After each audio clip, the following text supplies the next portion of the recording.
ನಮಸ್ಕಾರ. ಪತ್ರಕರ್ತರಿಗೆ, ಮಾಧ್ಯಮ ಮಿತ್ರರಿಗೆ ಎಲ್ರಿಗೂ, ಹಾಗೆ ವೇದಿಕೆಯನ್ನು ಅಲಂಕರಿಸುತ್ತಕ್ಕಂಥ ರಾಕ್ಲೈನ್ ಸಾರು ಮತ್ತು ರಾಗಿಣಿಯವ್ರು ಬಿಟ್ಟು ಮಿಕ್ಕಿದ ಹಿರಿಯರಿಗೆ ಎಲ್ಲರಿಗೂ ನಮಸ್ಕಾರ. ನನಗೊಂದಿನ ಸುಧೀರ ವೆಂಕಟೇಶ್ ಅವ್ರು ಫೋನ್ ಮಾಡಿಬಿಟ್ಟು ಈ ಥರ ನಿಮಗೆ ವಿಷ್ಣು ಸರ್ ಪ್ರಶಸ್ತಿ ಕೊಡ್ತೀನಿ ಹೇಗೆ ಅಂದರು. ನಾನು ಬೈದೆ ಅವ್ರಿಗೆ, ಏನು ಸರ್ ಬುದ್ಧಿ ಇದು ಯಾರು ಮಾಡಿದ್ದೀರಾ ನೀವು ಫೋನು ಅಂತ ಹೇಳಿದೆ ನಾನು. ಇಲ್ಲ ಸರ್ ನೀವು ಓಂ ಪ್ರಕಾಶ್ ತಾನೇ ಅಂತಂದರು. ನಾನು ಹೇಳಿದೆ ನಾನು ಓಂ ಪ್ರಕಾಶ್ ನನಗೂ ಗೊತ್ತು ನಿಮಗೂ ಗೊತ್ತಾ ಅಂತ ಕೇಳಿದೆ. ನಂಗೆ ನಿಜವಾಗ್ಲೂ ತುಂಬ ಆಶ್ಚರ್ಯ ಆಯಿತು. ಚಿತ್ರರಂಗಕ್ಕೆ ಬಂದು ಇಷ್ಟು ವರ್ಷ ಆಯಿತು, ನನ್ನ ಪ್ರಪ್ರಥಮ ಅವಾರ್ಡ್ ಇದು.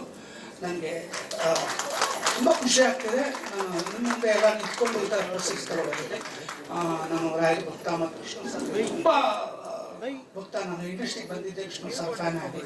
ನಂಗೆ ತುಂಬ ಖುಷಿ ಆಗ್ತಿದೆ ಇವತ್ತು ನಿಜವಾಗ್ಲು. ಆಮೇಲೆ ನಮ್ಮ ಸುಧೀಂದ್ರ ಸರ್, ನಾನು ಅಸಿಸ್ಟೆಂಟ್ ಡೈರೆಕ್ಟರ್ ಬಂದಾಗ ನನಗೆ ತುಂಬ ಬುದ್ಧಿ ಹೇಳಿ ಹೀಗಿರಬೇಕು, ಹೀಗೆ ನಡ್ಕೋಬೇಕು ಅಂತೇಳಿ ತುಂಬ ದಾರಿದೀಪವಾಗಿದ್ದಾರೆ. ನನಗೆ ತುಂಬ ಸಹಾಯಕರಾಗಿದ್ದಾರೆ. ಅವರ ಆಶೀರ್ವಾದ ನಮ್ಮ ತಂದೆ ಸಮಾನವಾಗಿ ಅದನ್ನು ತೊಗೊಂಡು ನಾನು ಅದನ್ನು ಪಾಲನೆ ಮಾಡ್ತಾ ಇದ್ದೀನಿ.